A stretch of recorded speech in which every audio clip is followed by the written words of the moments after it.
Welcome to the Carnivore Cast, the podcast focused on the carnivore diet and lifestyle, with practical advice from successful carnivores, citizen scientists, and top researchers. I'm your host, Scott Meslinski, and I'm here to speak with experts and experienced carnivores to get answers to your biggest and meatiest questions while helping you live your best life as a carnivore. Jeremy Hannan, Bionic Sloth on Twitter, has been a carnivore for almost a year, improving several aspects of his health, including his weight. He lost over 30 pounds in 100 days, sleep, skin, mood, and much more. Jeremy was initially quite skeptical of the carnivore diet and searched diligently to find research to disprove it, but the scientific facts he uncovered supported it, so he gave it a try. Welcome to the show, Jeremy.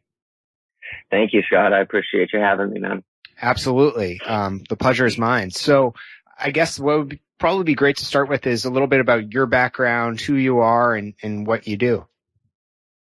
So I don't have anything to do with nutrition in my typical job. I was a career pilot for a while. I didn't enjoy doing that. I was a performer and breakdancer for a long time. Same thing. And so I've always had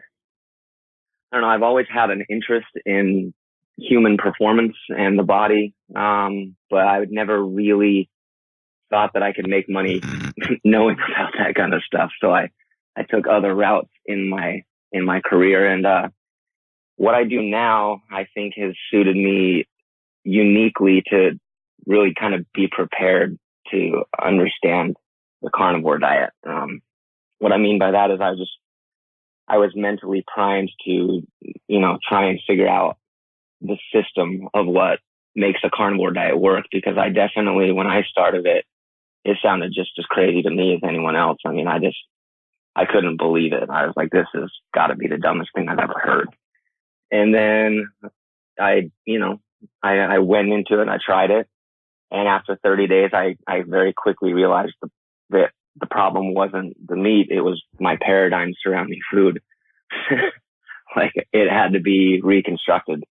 Yeah. None of the inputs that I was plugging into the system were giving me the outputs that I needed. And in my job as a system administrator, that's kind of all I do. So I know there's super smart people like Ivor Cummins and Dave Feldman and these Tucker Goodrich, these guys that are kind of software engineers getting into the space, and they're breaking a lot of preconceived ideas because of the way their mind thinks. And I'm a one step to the side of those guys in that I don't get into the actual engineering and programming. I just look at a system as a whole unit, and I fix systems and I administer those. So I don't really care about the actual programming of it. I just care that the system runs. And I just very quickly realized that my system as a 34-year-old was not running correctly.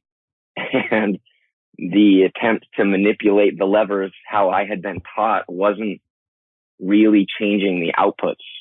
And so I just kind of looked at the way that I think in my job, and I tried to apply that same idea to nutrition, and it ended up taking me down some pretty fun rabbit holes.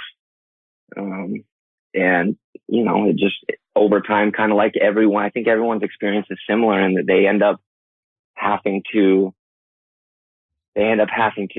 read so much more and dive so much more into the carnivore idea because there is no research, there is no data. And so you end up having to dive down rabbit holes of anthropology and biology and biochemistry and bodily systems and just all of these different things just to get a nice snapshot of what it is that we're even trying to do. So it's been fun, but yeah, I don't know if that helps kind of get the idea of who I am. I'm a person who just likes to figure out what input causes the break in the output and just change it.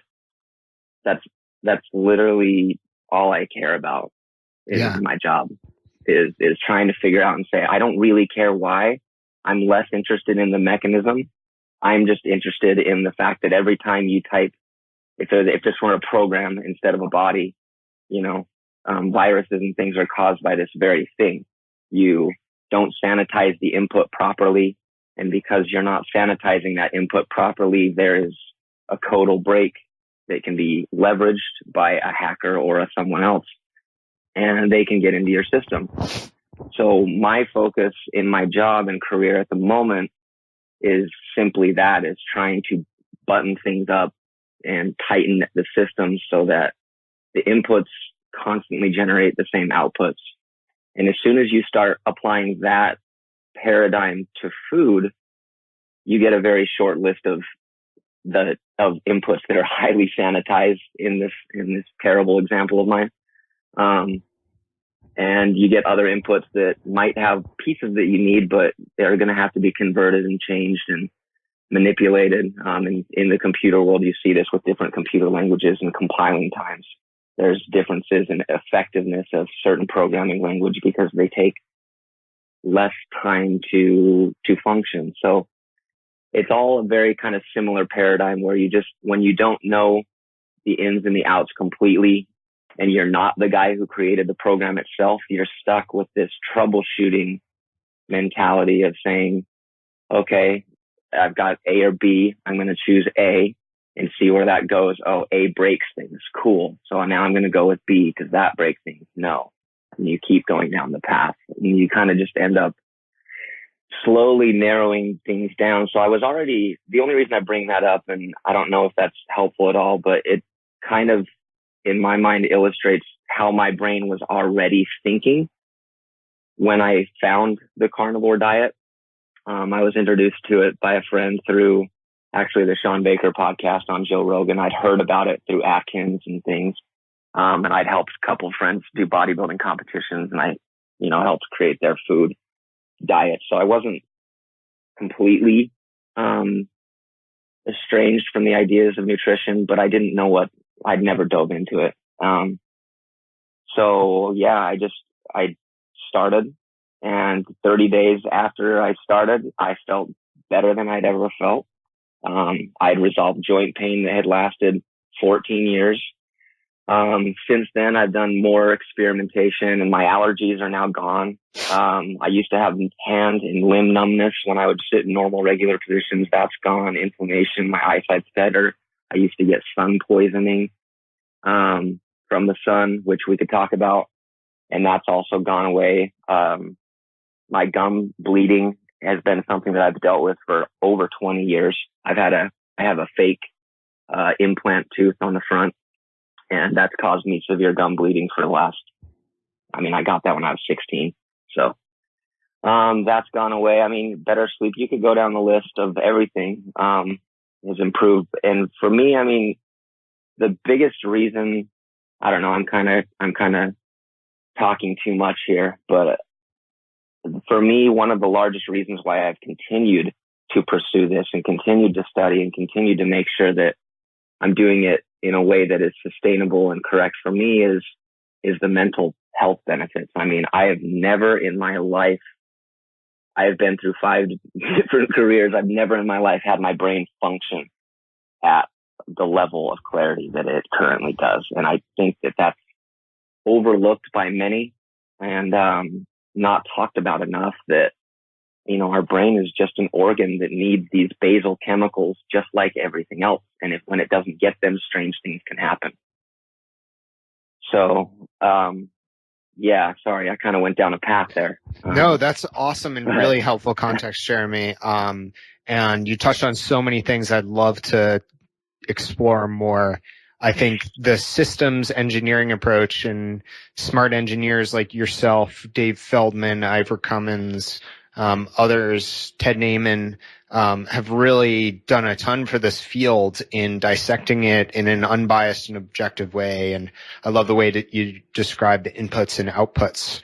And then the other thing that I found fascinating is when you talk about the mental benefits. I've gone back and forth on, what is the real benefit for a healthy person of the carnivore diet?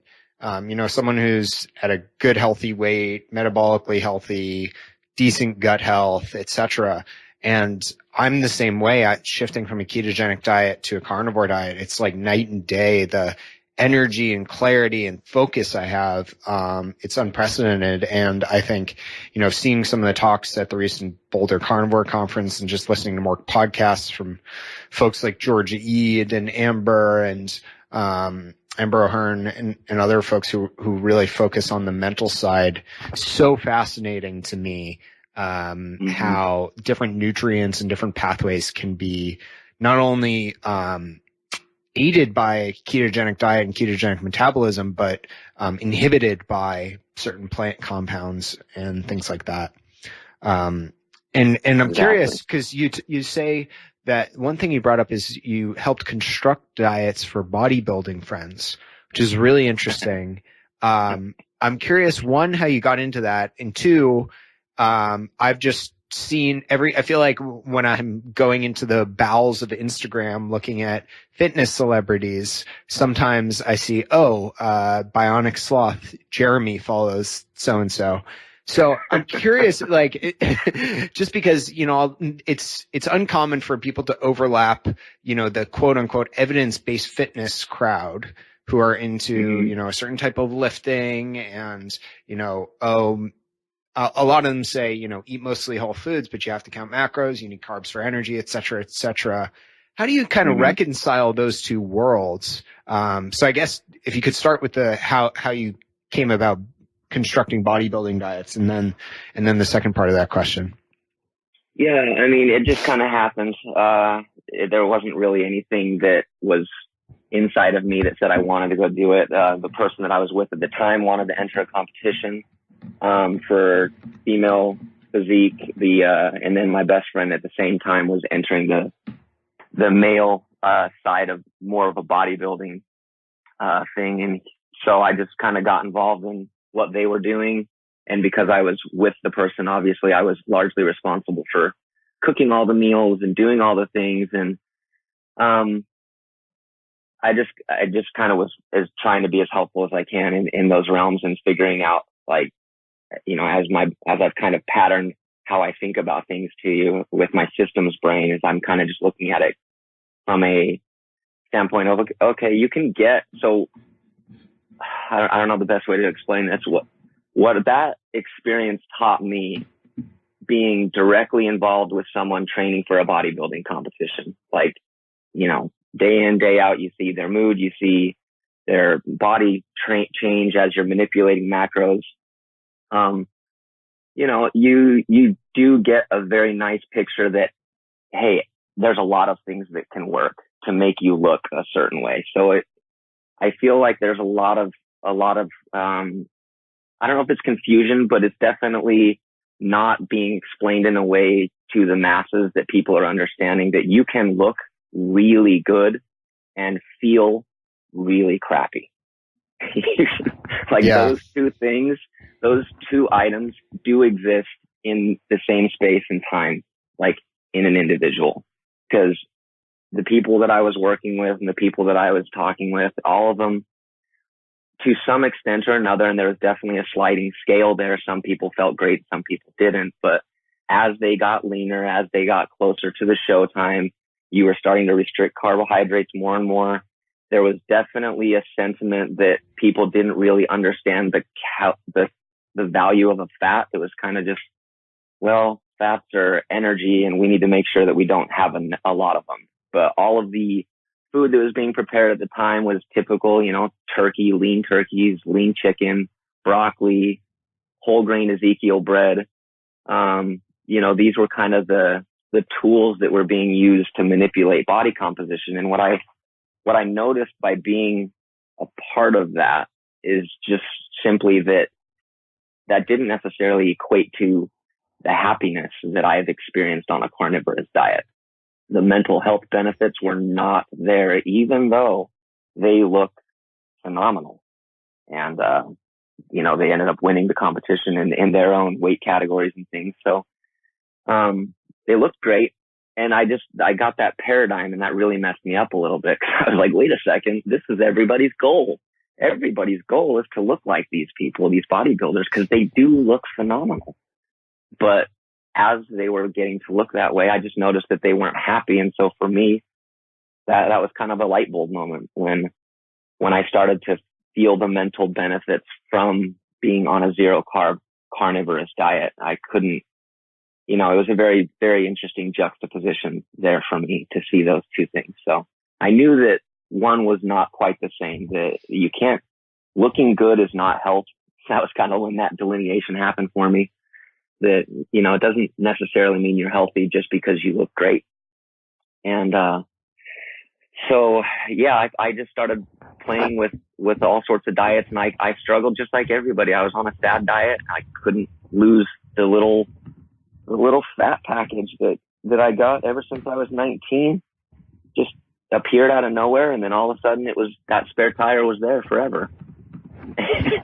And that was something that I lost immediately on the carnivore diet, which is fascinating, but not the reason I stayed, which I think is not being talked about. There's reasons to stay on this that are well beyond weight loss, that are well beyond, these typical arguments that you see coming from certain calorie in, calorie out crowds, which they're not wrong. And I definitely gotta say that I don't think that they're wrong. I just think that there's more to the equation than just feeling good or just looking good. You could kind of try and want to find a strategy that gives you both within your own tolerances. And, so, yeah. Yeah, that's super fascinating to me. And I love how you juxtapose the ideal sort of very shallow physical embodiment of restriction and a bodybuilding diet, but how it's really profound what you're saying is it doesn't lead to happiness and optimal performance, and it's really quite surface level and temporary. And calorie restriction is great, and the fact that carnivore helps people restrict calories is great, but there's so much more to the story. Yeah. And so, Jeremy, I think people at this point are probably wondering, just because you had, all these improvements across health markers, you dropped weight, what did the first sort of 100 days of carnivore look like for you? What was a typical day? Be as detailed as possible. What did you start with your daily diet during these initial results? Yeah. So right before carnivore, I was already primed to have this idea that, that food should be easy, that whatever dietary strategy ends up winning, it needs to be just simple, because 50,000 years ago, we didn't have any of this stuff. We didn't have any of it. We didn't have any of the knowledge we had. I started digging into chemistry and realizing, a lot of the chemists didn't discover their things until late 1800, early 1900. That's kind of when that stuff really started picking up steam and we really started to understand what these chemicals were doing. So number one for me, I had already primed my brain to the idea that whatever the solution should be simple. So when I came across the carnivore diet, it just kind of clicked, and it was very easy for me to mentally make the connection that, hey, it's possible that if this food has all the things that I need in it, that I don't need anything else. So I think there's a big mental aspect to starting the carnivore diet that I had that might take some work for some people. I don't think everyone's quite in that mindset yet, but they should be, because that's how troubleshooting works. And I need to be clear with that's kind of my big stick, because I'm I troubleshoot computers and systems for companies. And if I start to troubleshoot the body, then the only way you can do that is split half troubleshooting, which is eliminating one of your two options and doing what's left, and then stopping and assessing what happened. So I did that with carnivore. To get back to now that I've kind of primed it, when I started, I just went Sean Baker style. I said, screw the macros, screw the calorie counting, screw all of that. I'm going to eat when I'm hungry. I'm going to eat till I'm full. And for me, that was I started out with, I believe I started out with, I can look on my Instagram, but whatever cover meat I started out with, it was just the cheapest one I could find. I didn't care. And I just ate that for every day for about 10 days until I started to get sick of meat at around day 10. So I don't think a lot of people are kind of mentioning that either. I did get like fatigue physically and mentally. Just, I didn't want to eat meat anymore. I definitely felt that. And I had a few days where I would only eat about 1.5 pounds, which I think is only like 1,600 calories or something like that. So all the weight loss proponent people will point a finger at that. But, every day my lunchtime for my job was around 2. So that's when I ended up eating my lunch. When I'd get home from work, it was around 6, and I would eat meal number 2. And that would consist of the same thing as meal number 1. Cause that was okay for me because I wanted answers. And that's the only way to get answers when you're troubleshooting is to eliminate variables.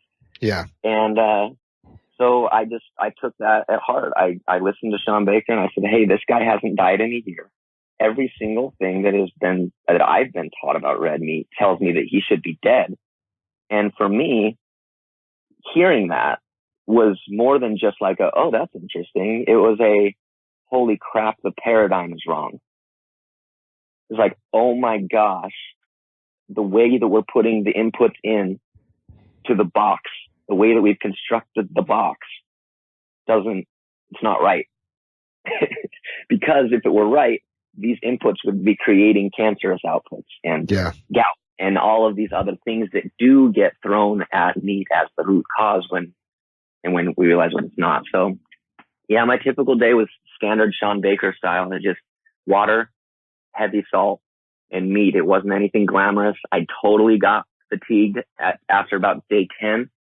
And I think that the thing that pushed me over was I'm big into mindset and I'm really big into goal setting. That's kind of my shtick. And I read in the University College in London how it takes 67 days on average to make a new habit. And the carnivore diet challenge was only 30. So I did 30. I lost the weight. I felt amazing. I was sleeping with, 6 hours of sleep instead of 8. I just had all these improvements and I wasn't feeling any detriment. So I continued and said, well, if I can do this for 60 days, then according to other research, then I'm going to have a habit and then it's going to be easy. So my goal was to create a habit out of eating healthy. And, so I just continued. And I said, the second I feel like crap, or if I find any scientific data at all that says that I should be doing something different, great, I'll do it. And I'm still looking. I'm still searching. Yeah, that's super interesting. And Jeremy, just, you mentioned a few things there. I love the idea of just keeping it simple, and your quote of food should be simple is so accurate. You mentioned sort of keeping the amount of foods pretty constant and not worrying too much about fat versus protein. Has that changed at all? Or I guess in general, how have you tweaked or adapted your daily diet since that initial trial period? Things you've added, things you removed, things you've learned more about and experimented with? Yeah. It has adapted, it has evolved. I was reading a book called The Selfish Gene, which talks about, how our genes are passed on and what this guy thinks. It's an amazing book, but great book. And he casually mentions a chemistry study that they did in early 1900s where they put a bunch of chemicals together that they think were part of pre-Earth life, like methane, ammonia, and hydrogen. I'd have to look it up. But anyways, he did this experiment where he put the basal chemical elements of Earth into a beaker and mixed them up with hot water and electricity, trying to simulate early Earth scenarios. And this guy, I know this sounds random, but I'll bring it back into why it's part of my carnivore diet. It's because I was reading this, and in this experiment, what they were able to synthesize is amino acids. They were able to take basal Earth elements, electricity, and water, and put them in a beaker, and what they got out of it was an amino acid called glycine. And I believe, Paul Saladino talks at length about glycine, so I don't need to go into that. But when you dig into the chemistry, you just start looking at all of like the chemical compounds of all of the amino acids, and you realize that glycine is a large portion of all of them. And then my next question was, is that found in meat? And as Paul has now talked about quite a bit with people, it's not really found a ton in meat. So I do supplement with collagen, just because it gives me more glycine. And if that was found in like the most basic of chemistry studies, then it's probably one of those basic things in my body, is how I looked at it. And I didn't really dig into it further than that until Paul Saladino was talking about glycine again. I was like, oh shoot, that's the same thing. So I do supplement with collagen. I have graduated to other things simply because of time. I feel like time is my most precious asset. So everything I do is usually formed around the paradigm of does it take me more time or less time? And so I now have an air fryer that I cook the steak in instead of a barbecue, just because it costs me less time. I occasionally eat chicken. I don't usually like chicken. I stick to ruminant animals. That's where I feel best. I will venture out and I'll eat pork and bacon. And I'll eat, other things, but I definitely feel a difference over time when it's just ruminant animal meat. There's a huge difference, and I don't really care too much what that is. I just know that I can feel it. And when I can have that conversation with my body and I can trust my body's signals, that's powerful. And that's another thing that I've only found on carnivore, is my ability to trust my satiety signals, my ability to understand like those kinds of things, and just have a more kind of a holistic approach to my body talking to itself and telling me what it needs. And I've found that the carnivore diet accomplishes that too. So yeah, I mean, again, that's a little bit of a rabbit hole as well, but my diet is very, very basic because that's the way that I feel like it should be. I feel like if we had the opportunity to take DNA, and this gets a little bit more into the sustainability side of it, but man, if we could just bring back the woolly mammoth, where our food problems would be solved, we would be good. And I think we'll get there. Yeah, one day. I think there's ethical arguments, but there's a crazy professor at Harvard trying to do that, I believe. Exactly. So who knows what kind of world we'll live in, but yeah, my day is pretty standard. It's pretty stereotypical, and it's on purpose. Again, I don't think it needs to be tough. I don't think this should be hard. The correct diet strategy should be a diet that you can eat as much of that as you want. Yeah. I think and not worry about it. That's super important. So few people have that, and get into these obsessive behaviors about food where they're thinking more about food than they're consuming it. And it's really dangerous, and leads to eating disorders and just dissatisfaction with overall life. So I love your philosophy there. And I guess so are you still eating sort of 2 meals a day on average, 2 o'clock and 6 or 7 o'clock? And I see a lot on Instagram, you're eating a ton of ribeye. Do you target a certain type of cut of meat or fattiness, or how do you think about that? I largely go off of how I feel, which I know is subjective and disappointing for lots of people, but I pretty much just I eat ribeye because I enjoy the fatty content, and I am trying to make sure that I get not just fat, but like I'll get bone-in ribeye, and I'll chomp on the bone, and I'll try and get as much stuff out of it. So it's mostly ribeye. Occasionally I have what I call a cheat meal, which is probably it's pork, sausage, chicken, and pepperoni, and it's basically just like a meat lover's pizza without the pizza. And I found that is a really interesting meal. It's super tasty. It tastes just like meat candy. But I can't have it very often. Like, I do have a response to the incredible amount of fat in that meal. And so I do have to limit, or at least strain out some of the fat, or it does give me indigestion problems and loose stools, which we could get into. that was actually the whole reason I tried the carnivore diet in the first place. That was my personal problem that I wanted to get rid of, was dealing with my gut and bowel movements, which people are always not wanting to talk about, but I think it needs to be talked about for a lot of people because they don't understand some of these things that are affecting their digestion, and they're not making, somehow the people don't make the connection of that food is at the root of all biochemistry, brain biochemistry, gut biochemistry. It's at the root of all of it. But then you tell people to restrict and take away certain foods, and they just don't like hearing that. People do not like being told to take things away. So yeah, I don't know. I mean, sorry, I kind of got off topic there. No, that's totally fine. My food doesn't really graduate because I'm just trying to keep things simple. So, because I don't want this to become something that takes more of my time. Because again, that's the only asset that I have. Warren Buffett can't buy more time, you know? Like, if he can't buy more time, then who can? And I should guard it. So that's my framework whenever I'm thinking about what I should or shouldn't eat. Is I just say, does it make my life better to include it? And if it does, I'll try it. And if it doesn't, then I'll throw it out. And I think we need to be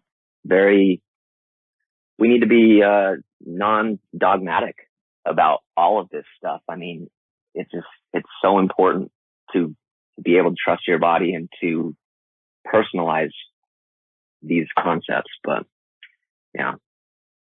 Absolutely. I'm with you, Jeremy. And, I actually would love to chat a little bit about the GI piece, because that was a huge issue for me, not only pre-carnivore, but as I was transitioning into it. I think the amount of animal fat was really hard for me to digest. And I wish I had known a little bit more about these things like butane HCl, hydrochloric acid, and lipase, and these digestive enzymes, and taken them when I started, because I was eating really fatty ground beef with a lot of rendered fat, which is what a lot of people advocate to get adapted, is the fattiest of meats. And I was having a lot of bloating, a lot of like burping and belching, sort of GERD-like symptoms. And some of that started before I went carnivore, but I feel like the carnivore with all the rendered animal fat almost exacerbated it. And it was actually months where I was very uncomfortable and tried all these things like apple cider vinegar with meals. And, for certain periods of times I was supplementing with lots of ginger. And none of it really helped until I think my stomach just adapted and sort of got the ability to digest that amount of fat and produce the right amount of acid, to clear it out. But, curious to hear if you had a similar experience, or if carnivore just kind of resolved it all. I mean, I did. Yeah, I definitely had a transitional period. And I think that a lot of people's mistake whenever they're approaching any kind of dietary strategy is they're forgetting the context of time. So everything you look at has an element of time to it, and your body as a system, it takes time to shift, takes time to readjust and adapt, and our body is pretty amazing at it. So yeah, having that understanding of saying, hey, I'm switching my energy source from a fat or from a carbohydrate to a fat. And in order to do that, your body does have to make a lot of shifts. It has to upregulate bile production, bile salt production, and do all sorts of things that there's so many people that speak more intelligently than me about it. And I don't think you need to get into the details of it. But for me, I did have a little bit of a problem transitioning with rendered fats. And that's when I bring up my little, metacini is what I call it, from a guy named Keto Diesel that I got the recipe from. He's been a ketogenic dieter for 25 years. Oh yeah. Michael Tritella. Yeah, Trench. He's amazing. He's super funny. But yeah, I didn't have a whole lot of problems with that until I started to put that meal in my diet, because that exposed me to excess fat. I was buying fatty cuts of meat, but I didn't have a particular taste for it. So I wasn't just eating fat when I first transitioned. I was eating however much fat I felt like I wanted. And just, I recognized that if I was feeling lightheaded or energy depleted, I knew that the molecule that I was going for and using for energy is fat. So I knew that I needed, next time that I ate a steak, I kind of needed to force myself to eat some of that extra fat. And over time, and I think a lot of carnivores experience this, is their taste buds change, their desires, their appetites change, their body gets a little bit more in tune with what it needs. And you know, after a couple of months, I need fat. You can feel it. It's and it's hard to describe to someone who's never done a carnivorous diet, but you just know. You can just feel that happen. So I didn't have any problems in that regard. For me, the digestion piece was, I had severe IBS. I would wake up every morning. I talked about this in my post. I wake up every morning and have to go to the bathroom at least 2 times before about 10 o'clock. And I've been doing that routine unknowingly, you know, wake up with stomach pain, go to the bathroom, still have stomach pain, go to the bathroom again, still have stomach pain. 2-3 times, finally it's resolved. I can go on about my day. I've been having that kind of a schedule since I was 18. And going back even further, I don't know what this is. And I would love to have a gastroenterologist tell me, because I asked a couple of them and they didn't really seem to know. They told me go eat more fiber, which immediately I knew that I should stop the conversation at that point. But I would have certain bowel movements that would make me pass out. Wow. Of pain. Like they wouldn't be large. They wouldn't be thing. And I know this gets weird because people don't like talking about this, but I think it's important. They would be so painful that I would pass out. And that was a problem for me. And now that's been happening since I was 6. And I have not once had that reoccur in the almost year and a half, I guess, now that I've been on a carnivore diet. I haven't had a single issue with that come back. And so for me, that was powerful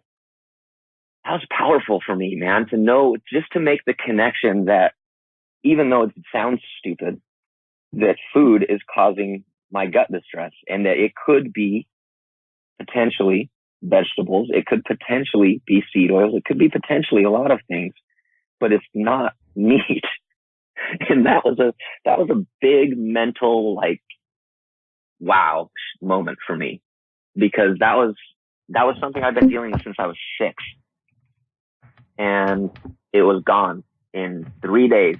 After day 2 on the carnivore diet, I did not have any stomach pain waking up. I didn't have any problems. I didn't have the usual routine going to the bathroom. That all left. And again, I have not come back unless I break the diet and I go off and do something else, which I've also experimented with. I definitely kind of graduated in my thought process of carnivore. I think that you can survive off of just it, but I do think it's fun to experiment with other things to see where your own tolerances lie. You know, if you have specific problems with goitrogens or with solanine and with all of these other chemicals that you're finding in common foods like potatoes. And I didn't know that potatoes were potentially poisonous until I learned about where they came from. And anyways, you can see very quickly how every single subject of the carnivore diet for me becomes a rabbit hole. Yeah.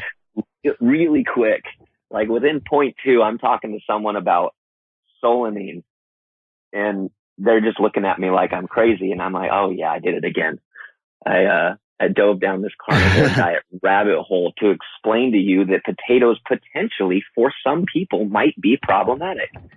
And, again, I don't know, man, you listen to the context of where these things came from. You understand the history of how we got that food in the first place. And then you understand how long it took us to detoxify certain foods to where they became a staple in our diet. And you just start to develop a really nice, clean picture that it's very possible that, you know, people have intolerances to all sorts of stuff. And that could include the things that traditionally we've been told are healthy for us. And, that was definitely the case for me. I mean, I went strict carnivore because that was the only way that I knew I was going to get a definitive answer. It's going strict. I did myself the favor of saying, I'm going to do this for 30 days. And this is kind of where mindset kicks in. Is I just said, I'm not going to stop. I'm going to do my body, my mind, my family, my whatever your why is, whatever your why and your reasoning for doing it is, hold on to it and don't question yourself. Just say 30 days. It's not that long. And in 30 days, you can find for yourself if the carnivore diet works. I think it's about 30 to 60 days is probably where I would stick the numbers, because there is adaptation. There's definitely that your system has to switch over to fats. It has to upregulate its production of bile. And in some people that takes longer than others. Some people might have severely compromised systems because it's been out of use for so long. I can't tell you, like, if you ever turned on a computer that hasn't been turned on for like 5 years and trying to use it, it's kind of the same system approach. It's the same thing. Your body takes a while to adjust. So I definitely felt that there was an adjustment period for me. For me, every time I've eaten a carbohydrate, it takes 2.5 to 3 weeks for my satiety to come back and be something that I can trust. So given that experience for me, I kind of tend to put things at around a month period, because I have noticed when I eat a carbohydrate, my satiety hormones, I don't know if this is true. I haven't gotten the test or anything, but I can feel my satiety becomes no longer a trustable source of information. It's telling me to eat when I shouldn't eat. It wants foods that I don't need. And all of that takes, about a month to go away and get back down to a regular level. So it goes in cycles for me, but there's definitely adaptation. There's definitely a graduated process of where you're going to start seeing benefits. I didn't start seeing my psoriasis, which is another problem I had issues with. I didn't see any improvements in that for 2 months. And then I slowly started to see it, and I'm still fighting it. It's not completely cured or gone. I wish it was, but there's definitely adaptation. But I think the largest piece that I'm seeing is people are just giving up way too early. They have this thing in their head that says, I'll try it, and then it sounds fun and novel. And then on day 10, which is where I got tired of meat, they get the same feeling after about 1 week, and then they stop doing it. And I just look at them and I say, well, then there's nothing I can really do for you, because you haven't given yourself the chance to know if it's true or not for you. And that's that you can't really help someone with that. So for me, it's just making that commitment. And that's what I'm decent at, is when I tell myself to do something, I don't keep questioning it. I just say, I'm going to do it for 30 days. If Sean Baker can live for a year just eating nothing but meat and water, then I could definitely do it for 30 days. I'm definitely not going to die. I mean, the guy from Super Size Me didn't die. Like, if you're going to claim that this is extreme, which it's not in my mind anymore, definitely not. I think there's so many people out there that would have the answer that they want the answer to surrounding the carnivore diet if they just did it. Just do it. Yeah. There's nothing, like, what are you going to lose? 10, 15, 20 pounds? Or your indigestion problems? Because for me, that resolved in like 2 days. Some people, it might be longer, but everyone, again, it's this idea of taking things away. My brain has been very primed, I feel, for that idea of the answer is in taking away. The answer is always in taking away. And only once the system is running do you add things in, and you add them cautiously and make sure that they don't break the rest of the system before you add something else. That's how troubleshooting works. That's how you build a system, in my opinion. Take it or leave it. But that's kind of just the approach to things that I'm trying to engender. And so far it works pretty great. I mean, I'm feeling awesome. I feel like I'm Superman. I've never felt this good. And I did get, telomere testing. That's another aspect and rabbit hole that you get down. And yeah, there's just so many things in my head that are tied to this, but it's all circling around this mindset and idea of getting back to a more ancestral way of eating and looking at what that is. And then all of us know what that sort of looks like. So you can play within that realm and say, is it paleo? Is it ketogenic? Is it carnivore? But you're doing yourself a disservice if you're switching things up too much, because then you can't point to causation as easily. If I change two things while I'm troubleshooting a computer to make it work, and then things work, then I'm happy. I move on, but I don't really know what caused it. And there's power in that selection process. And I think that's what the carnivore diet does better than anything else, is it gives you, the individual, the power instead of having to farm that power out to a doctor or to a specialist. It brings the power back to your own person, which I think is severely lacking in a lot of aspects of people's lives, is that aspect of control. They don't know why they're hurting.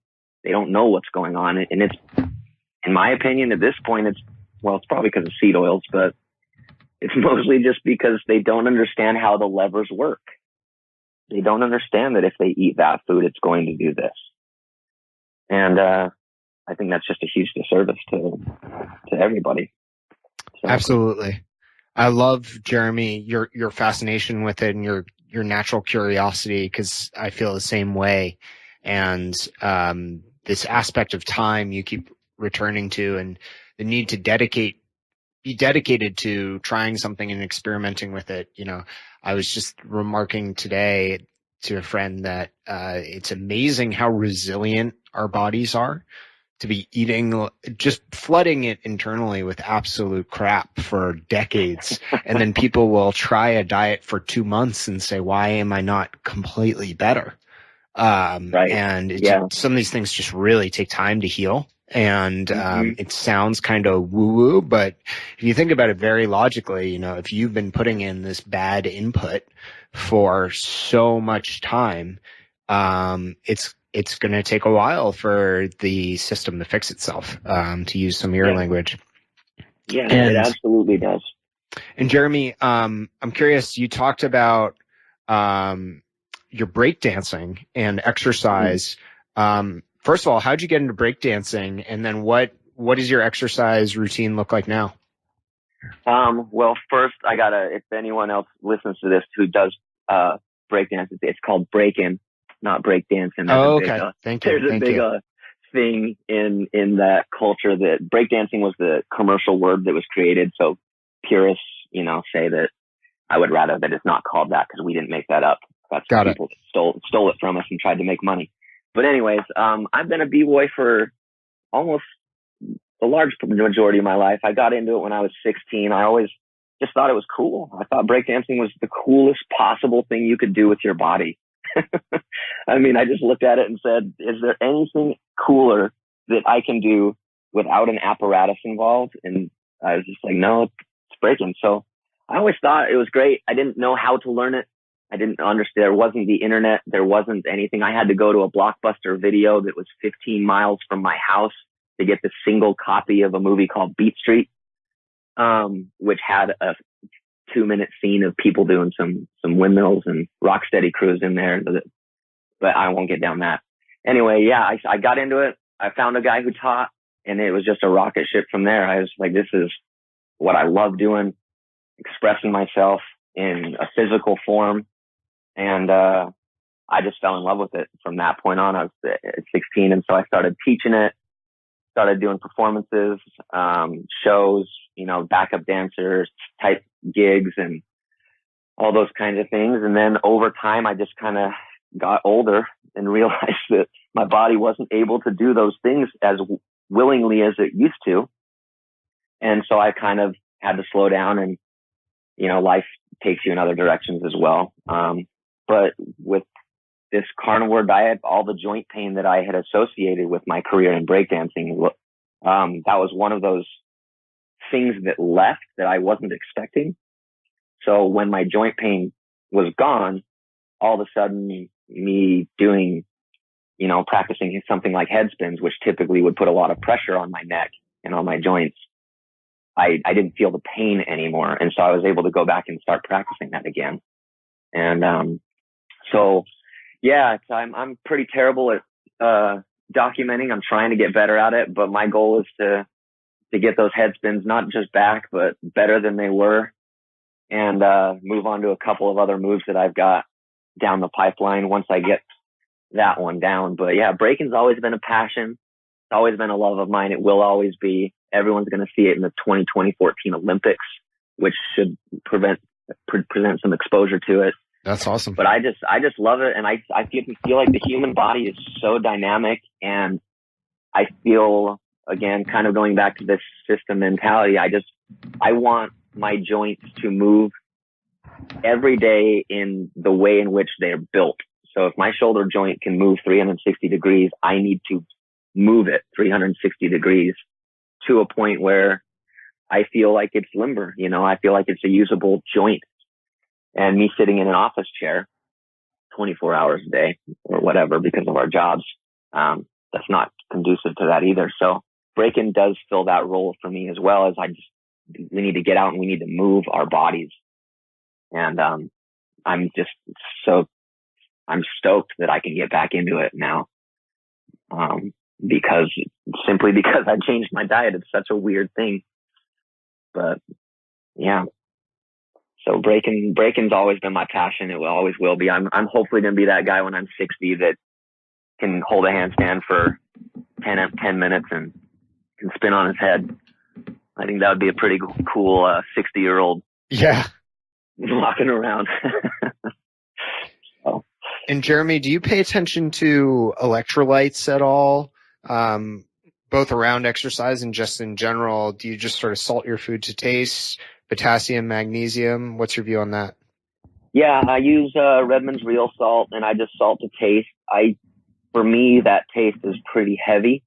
I really enjoy a lot of salt on my steaks, so I don't do any supplementation outside of that. And I have been looking for, I've done a couple of blood tests, which have all been fine, so I'm not deficient in anything with my lifestyle. I haven't shown any deficiencies yet, so I don't supplement it with anything but salt, but it is Redmond's Real Salt, which obviously is different than your standard table salt. And I don't have any leg cramps or anything like that, which would indicate to me some deficiencies. So far I haven't felt the need to supplement anything in the electrolyte realm other than just salting. And my blood work has shown to me that that's okay for me. I seem to be doing okay with that. So I don't want to add something unless I really have a good reason to. Right. And to the point of adding and keeping things as minimalistic as possible, do you have any organ meats? I don't. I haven't really. I tried liver. I wasn't really that enthused about it. I just didn't. It was, yeah. I didn't like the taste at all. So again, I've gotten, like I said, a few blood tests, and if I do wind up over time being folate or vitamin C deficient, which sounds like some people do have issues with over the long term, then I might add some organ meats in there. But to date, I haven't felt the need to, and I don't like the taste of it. So that would be the only other reason that I might join in on that. So yeah, not for me personally. Cool. And how about blood work? Have you had blood work done since starting a carnivore diet? You mentioned the telomere test, but curious if you had anything else. Yeah, I did. I did have blood work done at my 6-month mark, and then I'm still waiting for the results back of this last one that I did. I wanted to do it after a year, and I haven't gotten those results back. But the first one that I did was after 6 months, and I feel like, I feel like if I would have had deficiencies in certain things, they would have definitely shown up there. And then now that I'm doing this other one, I'm curious to see what it says. But so far, no deficiencies, no issues. I am a Dave Feldman hyper responder with my cholesterol. I got my blood work done, and I got a really nice call from my doctor the second the blood work came back recommending a statin, and he was going to give me that over the phone so I could Oh God. And I was just like, I was like, oh no, like immediately, just because I think I was a 220, what was that? I'd have to look it up. I think it was like 279 or something, or 240 something in my LDL, but my HDL was, I'd have to look it up. Everything was healthy though. My HbA1c was like rock bottom. My fasting insulin was rock bottom. My triglycerides were rock bottom. Everything in everything that I've been reading, I was happy with my numbers. I was really excited about all of them. I had no vitamin deficiencies, no mineral deficiencies to speak of. I had a six pack. I was like, this is great. I didn't work out. That was the other thing. A lot of people think that they kind of have to do everything at once. And I feel like it's important to understand that that's not necessarily always the best thing. Like for me, I just switched my diet and I purposely didn't work out. And that's how I lost that weight. I did not move. I didn't change anything. So that it was sheerly just food, and I guess calorie restriction could have probably obviously played a role because 2 steaks is only like 18 or 1900 calories. But yeah, I haven't gotten any deficiencies from blood work. I did do a telomere test, which showed that from a cellular level, my telomeres are that of like a 27-year-old when I'm 34. So I felt like that was a positive indicator that I was going in the right direction, because that's all these things are. No one really knows. No one's living till they're 150 yet. So pending the guy that makes it to 150 first, you kind of just got to be a little bit subjective and go with the indicators that you have. But yeah, I mean, I've done those 2 tests. I would love to have the money to keep doing it. It just became financially difficult to be doing blood tests every few months, especially testing for all sorts of advanced panels. So yeah, I have a clean bill of health from all of the metrics that I'm tracking, including blood, which I know is something that I guess a lot of people feel like they need in order to make I think it's so funny because when people switch to the carnivore diet, the first attack that they get is, well, what's your cholesterol? And I don't see that when you switch to any other diet. Any other dietary strategy, people are just like, oh, okay, cool. But for some reason with carnivore, immediately people demand to see blood work. Yeah. It's like they don't want to believe that it's a thing unless they see blood work to prove that you feel good. Yeah. It's the same with nutrient deficiencies. For some reason, you can't get nutrient deficiencies on any other diet, but you can on a carnivore diet. Yeah. It's just this very interesting vacuum that surrounds red meat. It's very religious in its connotations, and it's just fascinating to me, man. It's really interesting. Yeah. But, well, Jeremy, curious, I know you have a curious mind and would love to just hear sort of some topics you've become more interested in lately. I know recently shared a Gary Fettke podcast where he was talking about the Seventh-day Adventists, and we had messaged back and forth about sort of the history of food production and potatoes and Britain and sugar for workers and replacement for wheat and different topics. So just curious, what you've been researching lately or what you've been reading about. Yeah. So the problem with all of this is I end up gleaning my theories, is what I'll call them, from like 10 different books at once. And so they're kind of desperate, but there's a great book called Edible History of Humanity by a guy named Tom Standage that I would recommend. It's just a fun book to read. It just goes through the history of all human life from the context of how food played a role in that. And he goes into like food causing wars and sugar and, it's not a nutrition book is what I'm trying to get at. But what he goes into in that book, among other things, is you get a very good history of how long we've had certain foods in our diet. And you develop this picture that all of the staples of humanity, you've got wheat, you've got corn, or maize, you got potatoes and rice. And then you got the derivatives of those, which is like your barleys, your legumes, your other things. All of these are as man-made as a microchip. And I think people need to understand that. We made corn just like we made microchips in computers. Like corn, if you look, it's called teosinte, Teosinte. Teosinte, if you Google that, that is the basal form of the plant, essentially, before humans got a hold of it, and started to take advantage of basically biological breaks in the plant. So the best example of this is not actually with corn, it's with rice. So if you look at rice as a plant, the rice grain is actually not advantageous for that plant to have. It's an anomaly. It's not supposed to be, I'm blanking on the word, but it's not natural for the plant to do that. It's bad for the plant as a whole for its survival, because what happens is there's a genetic flip of a bit. I don't know if it's a SNP or if it's a genome. I don't know exactly, but there is a part on the rice kernel that connects the piece of rice to the plant called the rachic. Rachis, I believe.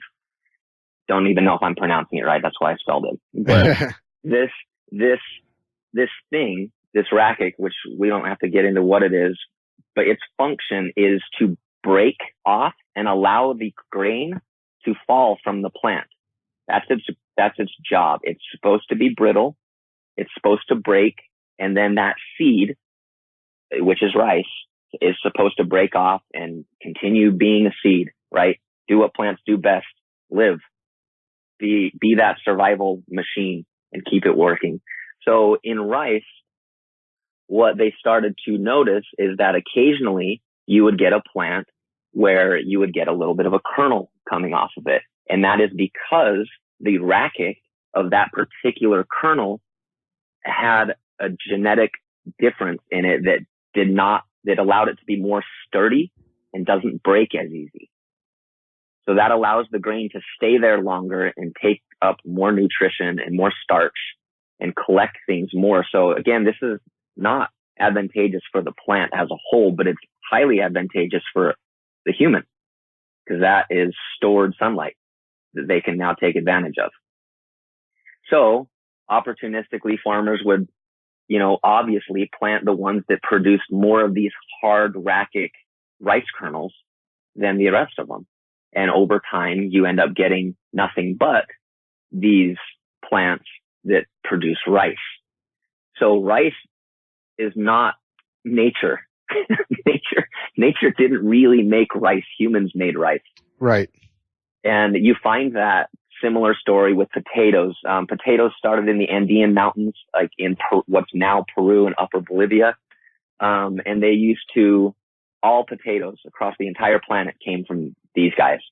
And what they would do is they would take these potatoes way high up in the mountains, because they knew that potatoes were completely poisonous. They knew that. And so the way that they would detoxify these potatoes is they would take them up the mountain to the places, to the shelf, the freezing level of the mountain, because they lived close to it. So they'd hike up, put the potatoes down, let the frost come in and the freezing happen.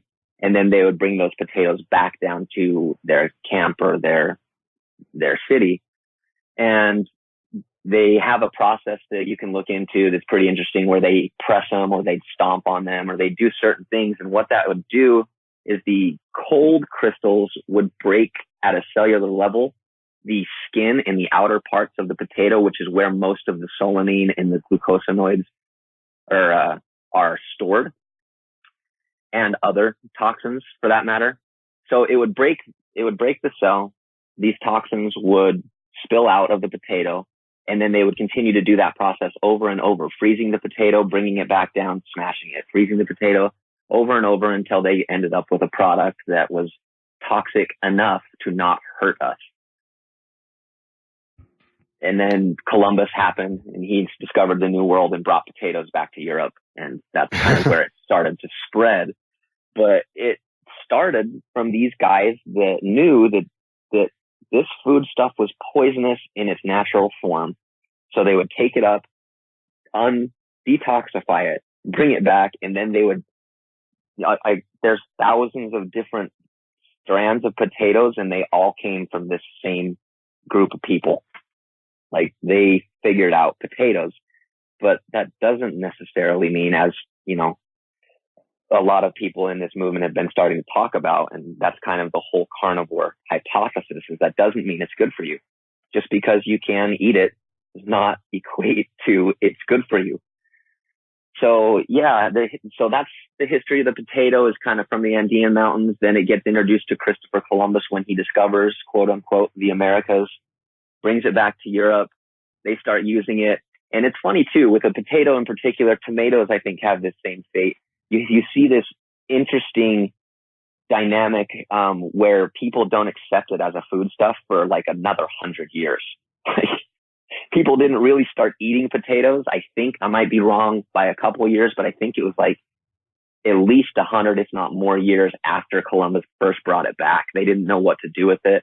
They thought the potato was made for witches and stews, and it's really funny the amount of things that they started to attribute to potatoes as far as ailments and sicknesses go, just because they didn't know, probably. But there was a very heavy reluctance to eat this stuff if you rewind the clock fast enough. And so yeah, I mean, that's potatoes. The other one on that list of the Columbian Exchange, if you want to Google what the Columbian Exchange was, that brought so many things over. So the Columbian Exchange brought to the Americas for the first time citrus fruits, grapes, guavas, bananas, rice, and it brought back to Europe the rubber tree, potatoes, maize, cacao, which is chocolate, vanilla, the tomato, like all of these things. If you just kind of envision the world, they didn't exist for Europeans until after Columbus. And so that's pretty funny. I think that's a really interesting anecdote. I don't know if anecdote's the right word, but yeah. And then food production, as far as the Industrial Revolution goes, Britain, 1600 to 1700, that's when they started to have their Industrial Revolution. And that largely came because of their food choices. They, being an island, had to make the decision to say, do we use wood for fuel, or this really highly available condensed sunlight stuff called coal that is everywhere back in that time period in Britain? It's not hard to get. So they chose to switch to coal as an energy source. And the reason for that was food. They needed more food to make more people stay alive. And that food was wheat. So they had to clear the trees that they normally would use for wood for their fires. They had to clear those trees out to make way for more wheat growth.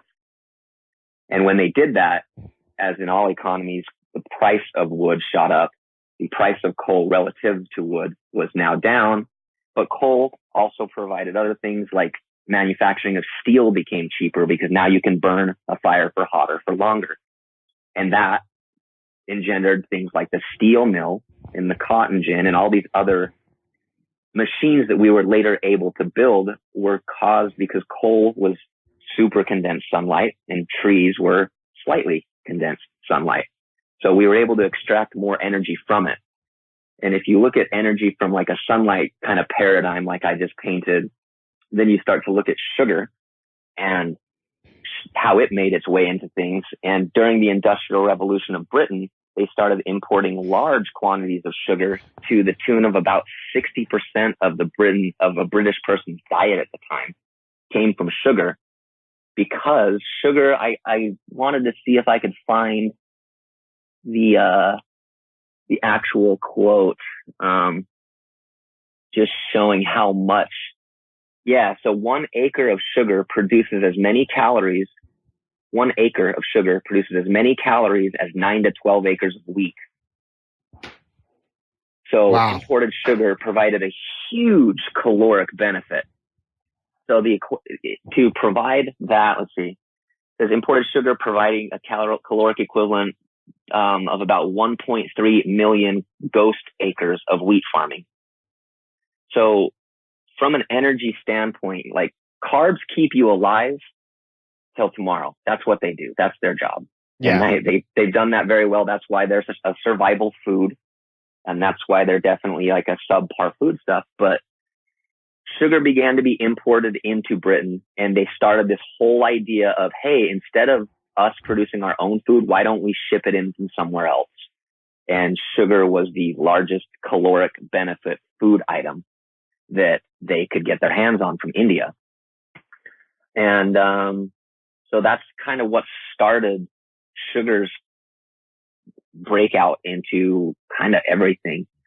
Yeah, that's super fascinating. And Jeremy, I think a book you would love, the history is always really interesting to me. A book you would love is The Hyper-Carnivore Diet by Don, I'm going to mispronounce his name, but I think it's Mastes. And he goes into how, sugar absolutely is survival food, and people once we started adopting higher grain and sugar-based diets, there are these studies showing the reproductive cycle. I don't know the exact term they use, but something like reproductive downtime decreases. So you're basically, because of the surplus of energy and fat storage, women are able to have children more often. And so they can have more children, and it actually leads to overpopulation. And, it's the same thing with developing countries. People have more children because they're not sure about their survivability, and disease rates are so high that it's like you just have more children because you can't plan on just having 1 or 2 and having them survive. So there's this study that shows that, when people moved from hunter-gatherers or more carnivore diets to grain-based diets, the reproductive downtime decreased, so they started having a lot more kids. Interesting. Super interesting stuff. Yeah, I mean, that's what's funny. Like, with all of this stuff, I was looking at a couple of anthropological books, and all of them seem to agree. In one book that I'm just looking at, it calls agriculture, as the chapter title is, an agricultural mystery. So it's definitely replete in all of these guys' things that no one really knows why we switched over. And I don't think it's productive to really guess, but we did, and we live in that society. But I want people to understand that the foods that they're protecting, that are saying that, like, I think broccoli was around 1600 that was created out of Italy. I might be wrong by 50 years or so, but we have not had these foods for very long. And when you get into more of the chemistry side of things, you just very quickly get a picture painted where you're like, wow, there's a lot of chemicals in these things. We don't know what a lot of them do. So I don't understand why I'm eating them. Yeah. Yeah, absolutely. It's fascinating stuff. Jeremy, this has been an absolute pleasure for me. Really enjoyed chatting with you, and I think folks will get a ton out of this. Where can they find out more about you? I know you have your Instagram account at Bionic Sloth. Is there anything else you want to share? No, I think we can just start with that. I'm trying to figure out a reason to post more, to do more things. So anyone has questions, they can hit me up on my Instagram. I am working on getting a website where I can at least put out what I am looking into. So if people are interested there, so that will be coming, but all of it's going to be linked on my Instagram. So you can just follow me there and kind of use that as a baseline. But I hope it's been helpful for at least one person out there, and just want people to have the idea in their head that, you're capable of changing your life. If you don't like your life, just make the decision to do something different and stop changing your mind. Just do it. and I don't think it has to be that hard. And the carnivore diet is a perfect example of that. It's perfect. So yeah, I really appreciate the time. Hopefully it's helpful. Hopefully I added to the conversation a little bit, and I appreciate you having me on, man. You definitely did, Jeremy, and thanks again for your time. I'm sure people will get a lot out of this. Have a good rest of your day. You too, my friend. Thank you for listening to this episode of the Carnivore Cast. If you enjoyed this episode, please review on iTunes. It really helps us out, and share it with a friend. What questions would you like answered, or who would you like to hear from in the carnivore research community? You can find me on Twitter, Instagram, and Facebook at CarnivoreCast, or go to carnivorecast.com. You can also email me at info@carnivorecast.com. I'd love to hear from you. Until next time, keep it carnivore.